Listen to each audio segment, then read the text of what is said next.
Hello everybody and welcome back to Conor here. Hope you're doing really well. Sorry for the lateness of my video. I've been in court today, not for certain circumstances, but just doing a little bit of reporting. So it's been a little bit to and fro. Hope you're all doing fantastically well and buzzing over the weekend's result. And great stuff, eh? Absolutely fantastic. Not much more I can add to the fellas' videos, to be quite frank. I'm really happy with it.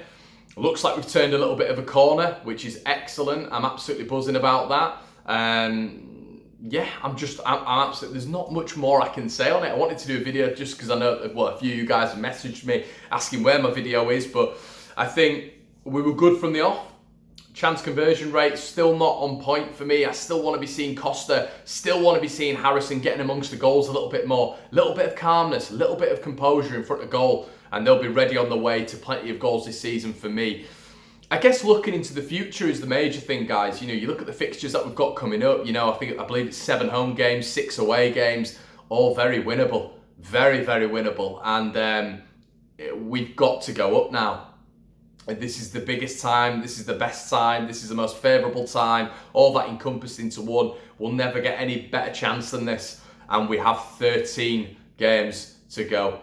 It's never going to be easier than this. You know, last year, as I said on my pre-match video, we had a lot of tough games in the running. You know, obviously Derby, Norwich, Villa, Sheffield United. Derby are in the mix this year. One thing I don't want to do is go to Derby and need to win. I think that would be an awful scenario. I'd like to have it wrapped up before Derby, touch wood, if that was the case. But it's all going well at this moment in time. I think Calvin coming back has given us that just freshness we needed. You know, I thought we needed Poveda and Augustin within the ranks to be able to get that freshness. But it looks like Calvin, he just improves everybody. He improves Ayling. He's a massive improvement to Liam Cooper. Suddenly Cooper looks like a different player. Looks like a different player when Calvin's screening that back four.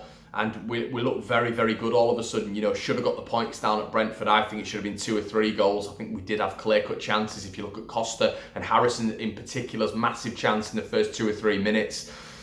And at the weekend, I mean, that was just a bombardment. And to say they could have gone level on points with us if they won that game, that is staggering. Absolutely staggering, because the gulf in class between the two teams was so evident. You know, you saw little Lee on the sideline throwing his arms up, making himself 5'4", 5'5" with his arms in the air, and he couldn't handle it. And that's you know, Lee has never won against Bielsa now. That's 4 straight victories for Bielsa against little Lee. And he was trying to do everything he can, and to say he actually came out afterwards and started, you know, berating the referee for not giving a penalty. Well, there's a little snippet for you, Lee Johnson. Your highlights, your extended highlights, didn't even focus on that event.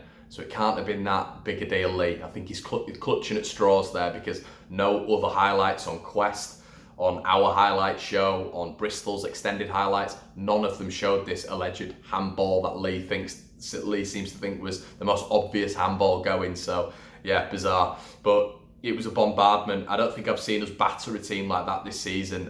It reminded me of Forest at the start and Derby at the start, and we were just mauling teams, but not being able to properly put the teams to the sword. And that was annoying at the weekend. You know, an open goal missed by Costa.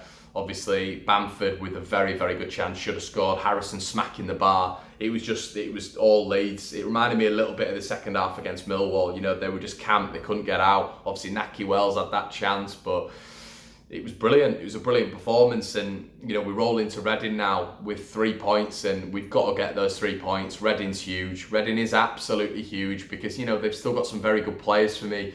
Mate, you know, Rinomota, John Swift. I really like Swift. I think if we went to the Premier League, we'd look at John Swift. I really do. I think he's an excellent player, technical. I think he's a very good player, and they've got some dangerous players. I'm more worried for Reading than I am Bristol, because I think Bristol, we always seem to have the hoodoo over. I don't think Lee can set up his team against the Bielsa side. You know what I mean? He just doesn't seem to understand how to set up and how to sort of disable the Leeds sort of attack. And yeah, I think Reading, if you remember last time, it was a really tough game. You know, managed to get the 1-0 in the last minute, but Reading had chances. John Swift was brilliant in that game. Your previews will be out later on for that, but excellent, guys. Really buzzing with that. Leave your comments in the section below. I'm sure you already have done with Oscar and Joe's videos. But you have a wonderful week, and we'll have your previews out ASAP. See you in a bit, guys.